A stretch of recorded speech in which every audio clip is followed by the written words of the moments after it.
We are Steve and Jill. Together, we've been buying and reselling land since the 90s. Our data-centric approach leaves our buyers asking, how can you sell it so cheap? Here on the Land Academy Show. We answer that and more. I'm Stephen Jack Butella. And I'm Jill DeWitt, and this is the Land Academy Show. This is episode number 2231.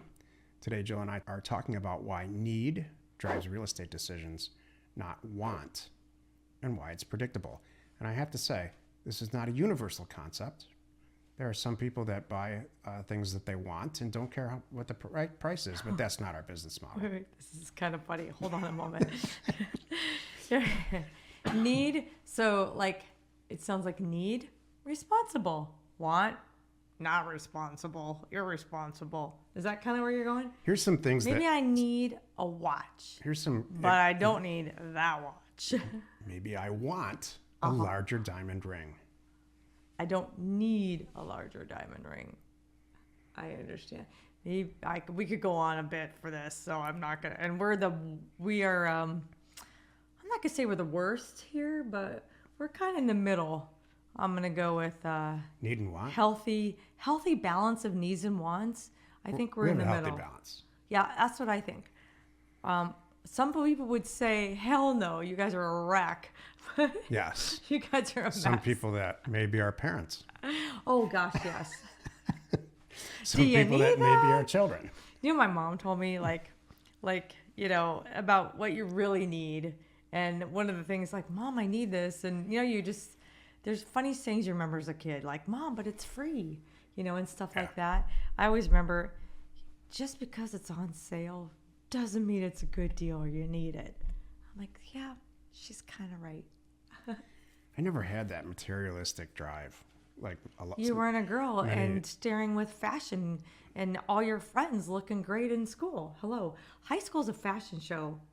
It's so sad. For girls. It's awful. And you go to college and you're like, everybody's in a ponytail and sweatpants. And you're like, what just happened? Why does that change like that? I have no idea. It's the funniest thing. I'm like, what? Men could care less about any of this. Well, it's not about you. So you would think, especially if you're a young man, that women are getting all dressed up and stuff so they can attract men, and it has nothing to do with that. They don't care about that. Well, They're don't dressing know up that. for each other, like the song says. And it is kind of for each other. Yeah, that's a whole nother discussion. So what happens? So you dress up, you have an outfit on, it's Monday morning, and what's the desired effect? Other girls coming up to you and saying, oh my God, you look so cute today. That's what you want. Oh God, yes. Like, wow, where'd you get that? Or how cool. Come on, guys. I don't have a single example of that. Hold on, mister. I remember kids, like guys back in the day, there was a tennis shoe thing. So we never had that. Okay, well, certainly was where I grew up. There was like the latest shoes, maybe. I remember our kids going through that, maybe a jacket, but for us, it was like a brand, kind of thing. So, and most men, you saved up for it, are trying not to look stupid. So, and they need help doing that. They're not trying to look great. If you know a man who consistently, I don't care who you are, is attempting to look great all the time, then I want you to think about that, about why that is, and what that man's priorities are, and if they're in line with your own. Whether you're a woman or you want a buddy. I like your comment though. It's kind of funny, and I understand that. I think it transcends age. It doesn't matter. I like your. What does? You're just trying not to look stupid. It absolutely transcends age. That explains so much right now. That's a revelation for me. It's like, hey, see that guy at the end of the bar? He looks stupid. No. What do you mean? What guy? That's what I want. What do you mean? Which guy? They all you don't want to be like, why is he wearing that? They all look the same down there. Yeah. I understand. Not, you mean the one who looks like a hobo? No, you don't want that. Oh, you mean the one who looks like a movie star? You don't want that. Okay. We're gonna have some shopping to do, sir. Now I know. Now I know how to come at this too, because I could go, you know what? Actually, I don't mean to pick on you, but I'm gonna. I don't care. we're about to take a little getaway this weekend, and I'm pretty sure what you're going to pack is going to make you stand out. No, I'm not. And I'm going to point out, I know. do you really want to stand out in this environment? Because will. I've already. This is what happens. Women glom onto something you say, and then they hold it against you for months. No, it's not. That is not true. You know what it is? How you look is sometimes a reflection on me. Like, she let him go out like that. And I usually have to walk around going, I didn't pick it. It's like what I do. Look, I know what we're doing this weekend. I really do walk around like that. And I actually want to be there this weekend. So I know that dressing like a lumberjack on an ocean dock is not appropriate. But that's really what she's getting at. That's what I'm getting at. That's exactly it. Look, today I changed my whole thing. I know, and I really like it. It's really appropriate for the situation. And I plan on wearing this exact getup for 5 days straight. Yep, that's what's going to happen. Just joking. What is this even about today? You know, it's like you need a uniform, and I understand that. I just need to not think about stuff. I need to just mentally check it off. There's a bunch of clothes I'm supposed to wear. They're in this pile. If we're going to Whitefish, Montana, here's my pile. Yep. If we're going to the Pacific Ocean, here's my pile. Yep. That's it. Got it.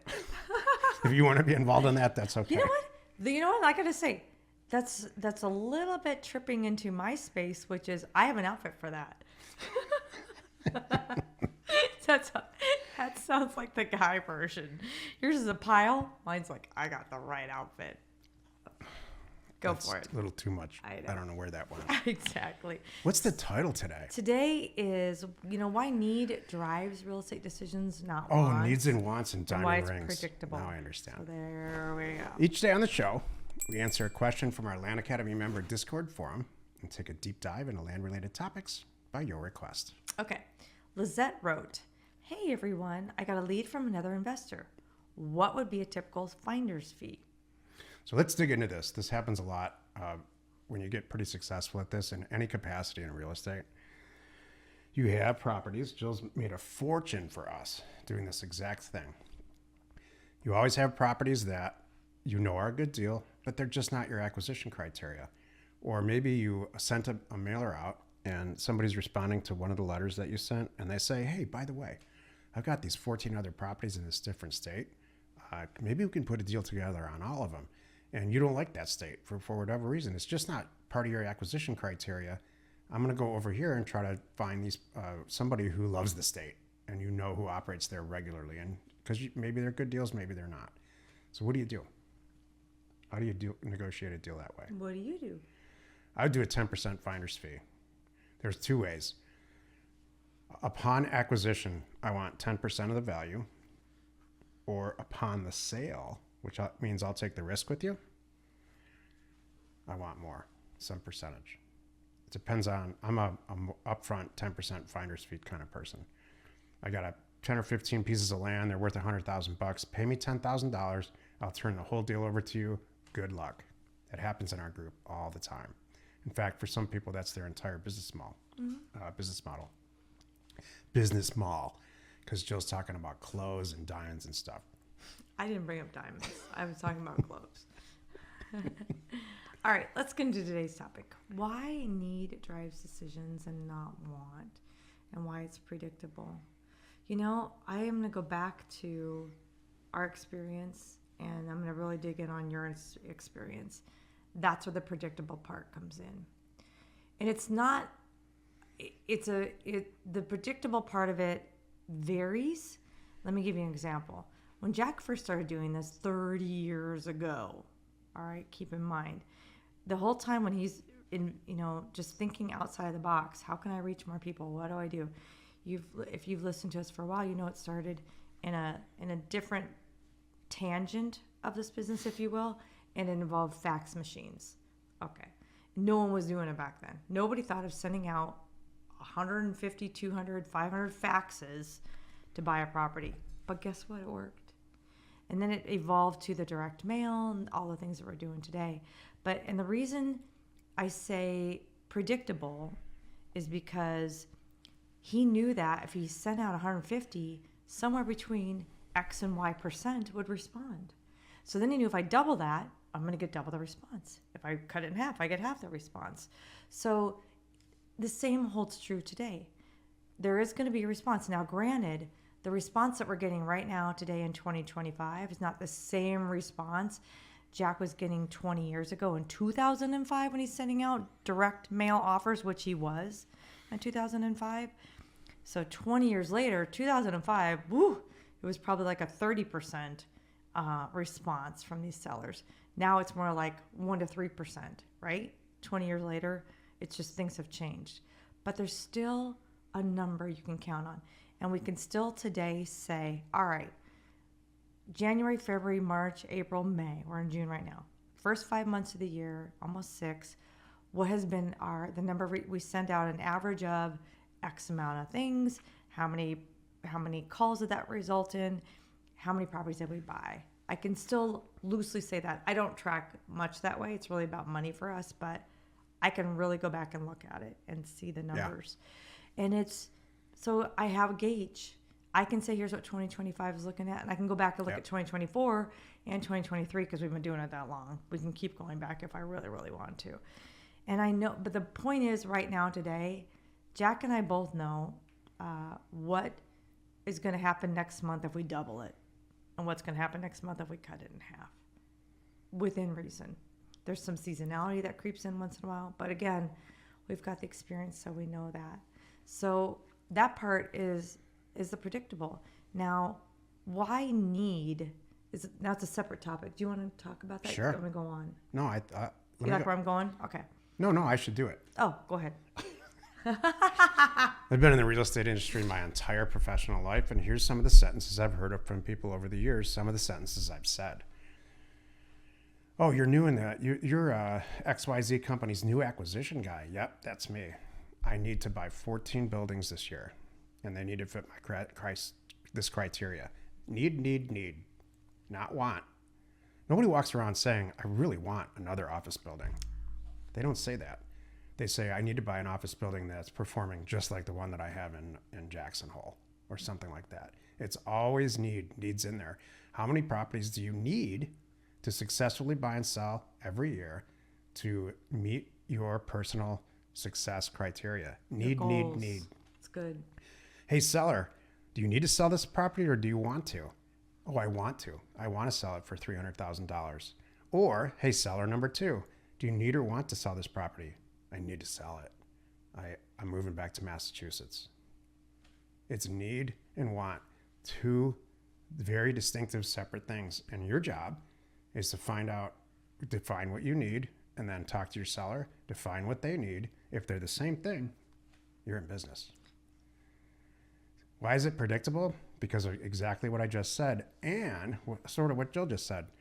There's a seasonality effect in all of real estate. You can watch it on any annual graph and almost any statistic, days on market, available inventory, and on and on and on. What you want is to predict that, so that a lot of you want to buy properties in the most seasonal environments in the winter because they're cheaper, and sell them when demand is really high in the summer. If someone lists a mobile home on an 1.5 acres in northern Michigan in February, trust me, they need to sell that property. They're not sitting around. They don't have the luxury like us saying, let's wait a few months and we'll get in there in May, April, get it all cleaned out, take some amazing pictures, and then we'll post it for the season. That's want. Then we want to get our price. And we're probably not, and maybe in a lot of cases, certainly in our case, we'll go in a whole extra season on a property like that just to wait for our price. So there's 2 things that happen in real estate. That's the takeaway from this. You decide if your seller needs or wants to sell the property. And you decide how much property you need to buy and sell a year so you can quit your job or wherever you want to do. That's it. That was perfect. Thank you. Join us tomorrow where we have an interview with longtime successful Land Academy member, Michelle Bridger. It's always a blast to talk to her. I always learn stuff. So fun. You are not alone in your real estate ambition. We are Jack and Jill. Information and inspiration to buy undervalued property. We hope you found our content valuable and we appreciate your support. If you have not already, please check out our channel and hit the subscribe button. And your comments and suggestions help us to create the content you're here for. Hitting the like button helps to support our channel's algorithm and gauge your interest for future shows.